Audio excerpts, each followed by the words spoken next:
दोस्तों, क्या आपने ऐसी बिल्डिंग को देखा है जिनका स्ट्रक्चर हमारी नॉर्मल बिल्डिंग से बिल्कुल अलग होता है। मैं दावे के साथ कह सकता हूं कि जिन बिल्डिंग्स की मैं लिस्ट लेकर आया हूं उनमें से आपने किसी भी बिल्डिंग्स को नहीं देखा होगा। Number 10 the crooked house. ये हाउस पोलैंड में है। इस घर को देखने के बाद ऐसा लगता है जैसे आंखों पर कोई मोटा सा चश्मा लगा लिया हो और सामने की सारी चीजें टेढ़ी मेढ़ी दिख रही हूँ। इस घर को इसी तरह डिजाइन किया गया है। इस घर की खिड़कियाँ और सारे दरवाजे टेढ़े नजर आते हैं। ये घर एक शॉपिंग सेंटर का हिस्सा है। बहुत सारे लोग शॉपिंग करने आते हैं और इस घर में भी घूमने आते हैं। इस घर को वहाँ के लोग क्रेजी डोमेक नाम से जानते हैं, जिसे इंग्लिश में क्रूक्ड हाउस नाम से बुलाया जाता है। Number 9 cubic house. ये हाउस नीदरलैंड में है। इन हाउसेस को कुछ इस तरीके से बनाया गया है कि मानो नीचे की तरफ किसी खंबे को खड़ा कर दिया है और उसके ऊपर किसी क्यूब बॉक्स को रख दिया गया है। नीदरलैंड में ये छोटे छोटे घर हैं जिसमें लोग रहते भी हैं। इस घर में 2 से 3 लोग रह सकते हैं। नीदरलैंड में इन हाउस को 1974 से बनाते आ रहे हैं। Number 8 basket building. ये बिल्डिंग यूएसए में है, जो इसका नाम है बास्केट बिल्डिंग। दिखती भी वैसी ही है।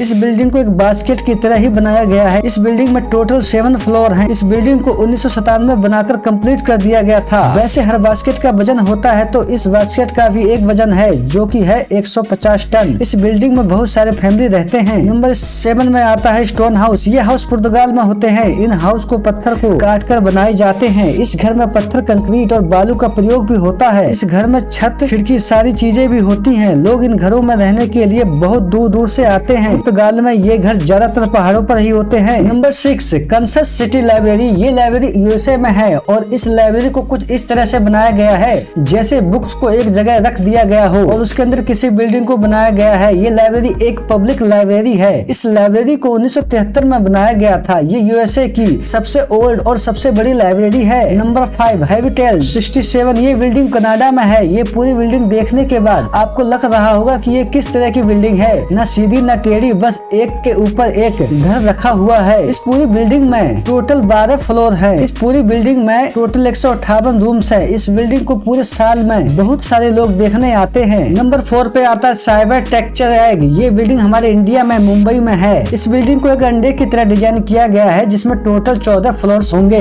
ये बिल्डिंग पूरे ग्लास से कवर होगी। ये बिल्डिंग एक एग की तरह होने से नॉर्मल बिल्डिंग से काफी अलग है। नंबर 3 में आता है वुडन गैंगस्टर हाउस। ये हाउस रसिया में है और इस हाउस को पूरी लकड़ी से बनाया गया है। और ये अमेजिंग हाउस जिसने भी बनाया है उसे इस हाउस को बनाने में 15 साल लगे। इस हाउस को देखने में लग रहा होगा कि ये 4 से 5 मंजिल का ही होगा, लेकिन ये घर पूरे 13 मंजिल का है। ये घर सर्दियों में पूरा बर्फ से ढक जाता है। नंबर 2 में आता है हाउस अटैक। ये बिल्डिंग ऑस्ट्रेलिया में है। इस घर को देखने के बाद लगता है कि मानो बड़े घर छोटा सा घर फेंक कर मार दिया हो, क्योंकि इस हाउस को इसी तरह से बनाया गया है। या फिर मान लो कि आसमान से एक छोटा सा घर गिरा और इस घर पर आकर लटक गया। नंबर 1 पे आता है वंडर वर्क्स। ये हाउस यूएसए में है। इस हाउस को बिल्कुल ही उल्टा बनाया गया है और ऐसे में ये हाउस ही नहीं उल्टा बल्कि इस हाउस की सारी चीजें भी उल्टी हुई हैं। ये हाउस एक छोटा म्यूजियम भी है। इस हाउस को यूएसए में बहुत सारे लोग देखने भी जाते हैं। इस बिल्डिंग के अंदर जाते ही अच्छों का दिमाग घूम जाता है कि इस घर की ऑलमोस्ट सारी चीजें ही उल्टी हैं। इस घर में जो म्यूजियम है उस म्यूजियम में बहुत सारी चीजें देखने को मिलेंगी। वीडियो कैसी लगी कमेंट करके जरूर बताना।